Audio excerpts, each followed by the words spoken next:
Hai hai hai semuanya. Assalamualaikum warahmatullahi wabarakatuh.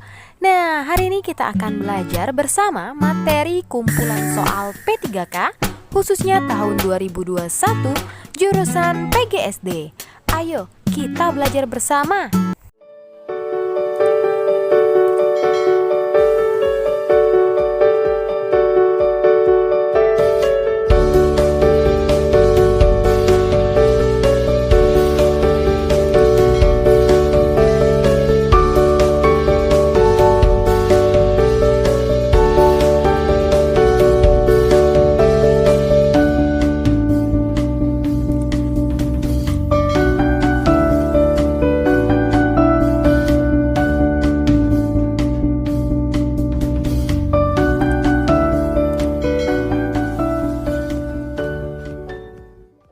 Nah, untuk soal yang pertama yang akan kita bahas itu media pembelajaran yang cocok untuk menjelaskan materi tentang Ken Arok dan Ken Dedes adalah A. Sejarah tokoh masyarakat Jawa, B. Sumber buku paket, C. Gambar peta dan globe, D. Video kisah Ken Arok dan Ken Dedes, E. Gambar candi.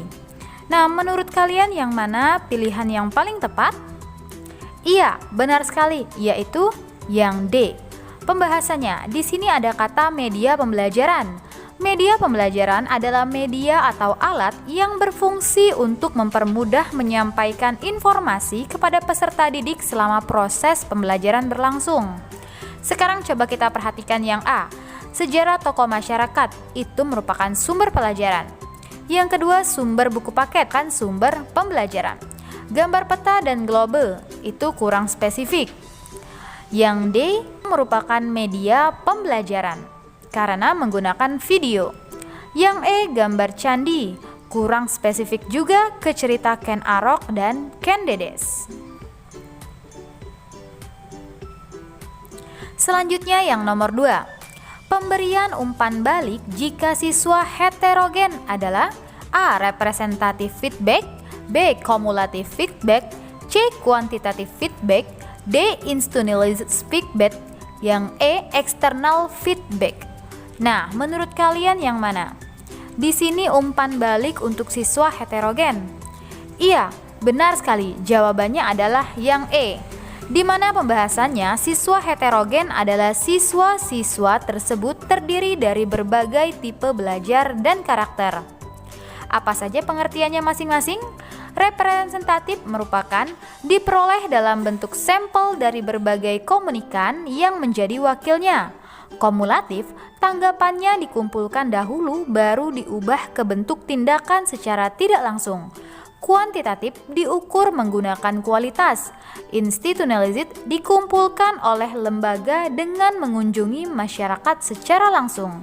Yang E. Eksternal, komunikator langsung menerima atau tidak langsung menerima dari komunikan. Jadi, jawaban yang paling tepat itu adalah external feedback.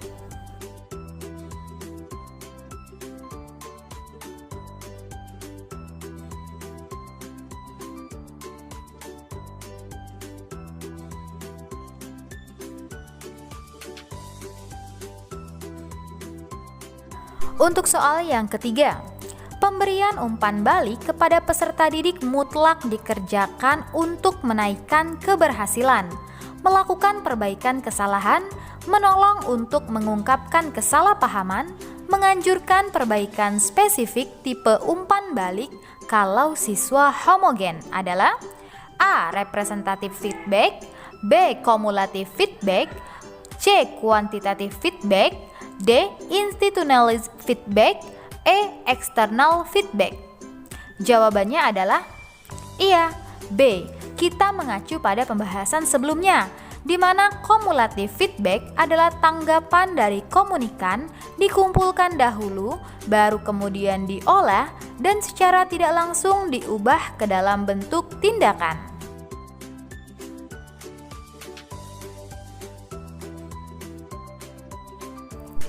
Yang keempat, pengamatan perkembangan pohon singkong merupakan penilaian A. Kinerja, B. Produk, C. Portofolio, D. Proyek, E. Praktik. Nah, lihat ada kata pengamatan. Nah, kata pengamatan merupakan kata kerja operasional dari proyek. Pembahasannya seperti ini. Lihat ya, ada kata pengamatan.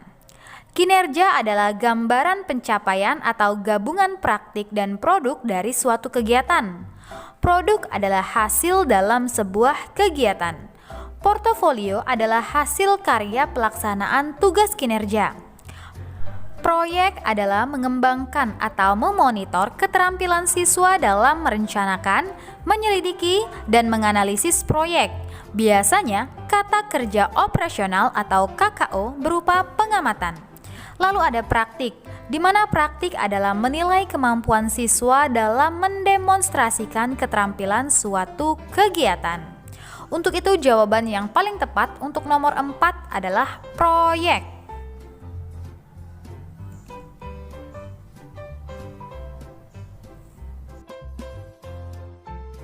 Yang nomor 5, menyanyikan lagu Indonesia Raya merupakan penilaian, kinerja, produk, portofolio, proyek, atau praktik? Iya, tentu saja praktik, karena ada kata menyanyikan. Nah, kata kerja operasional dari praktik adalah membaca, menggunakan, memainkan, mendemonstrasikan, menyajikan, mengkomunikasikan, menyanyikan, dan lain-lain.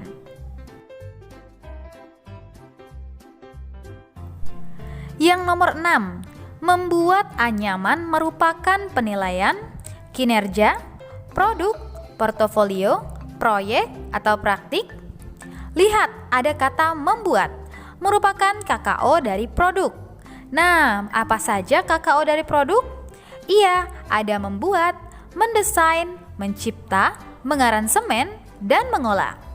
Yang ketujuh, siswa membuat laporan hasil pengamatan proses fotosintesis, termasuk penilaian kinerja, produk, portofolio, proyek, atau praktik. Iya, benar, yaitu produk, karena ada kata membuat, di mana kata kerja operasional dari produk adalah membuat, mendesain, mencipta, mengaransemen, dan mengolah. Selanjutnya yang nomor 8, siswa menyajikan laporan hasil pengamatan proses fotosintesis termasuk penilaian kinerja, produk, portofolio, proyek, atau praktik. Iya, ada kata menyajikan, di mana kata menyajikan merupakan KKO dari praktik. Apa saja KKO dari praktik? KKO dari praktik adalah membaca, menggunakan, memainkan, mendemonstrasikan, menyajikan, dan mengkomunikasikan, serta yang lain-lain. Yang nomor 9, siswa diminta mengamati proses fotosintesis, termasuk penilaian kinerja, produk, portofolio, proyek, atau praktik. Lihat, ada kata mengamati. Kata mengamati merupakan KKO dari proyek. Apa saja KKO dari proyek? KKO dari proyek adalah mengamati, mendiagnosis, mencari hubungan, mengeksplorasi, menyelidiki, menginvestigasi, dan memecahkan masalah. Nah, nomor yang terakhir. Dalam pembelajaran di kelas Anda, terdapat 2 siswa Anda yang berkebutuhan khusus. Pelajaran apa yang tepat dilakukan dalam menghadapi kondisi ini? A. Menyuruh anak untuk mengerjakan soal ke depan dan membimbingnya. B. Membagi kelompok diskusi. C. Melakukan pembimbingan di tempat duduk mereka. D. Mengelompokkan dengan siswa pintar agar bisa ikut terimbas. E. Memisahkan kedua siswa tersebut dengan siswa normal lainnya dengan perlakuan berbeda. Tentu saja yang tepat itu yang C. Bagaimana pembahasannya? Berikut ini cara penanganan anak berkebutuhan khusus. Yang pertama, perilaku anak tersebut biasanya tidak terduga. Jadi kita harus membuat anak itu nyaman secara fisik dan emosional terlebih dahulu. Lalu menggunakan metode yang beragam.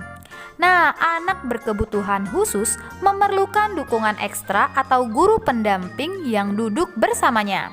Sekarang coba kita lihat yang A, menyuruh anak untuk mengerjakan soal ke depan dan membimbingnya. Tentu saja itu membuat anak menjadi tidak nyaman. Yang kedua, membagi kelompok diskusi. Nah, biasanya diskusi juga tidak sesuai ya. Yang C menurut saya yang paling tepat. Yang D mengelompokkan anak dengan siswa pintar agar bisa ikut berimbas. Ini juga tidak sesuai. Begitu juga dengan yang E, tidak sesuai juga. Jadi jawaban yang sesuai adalah jawaban yang C.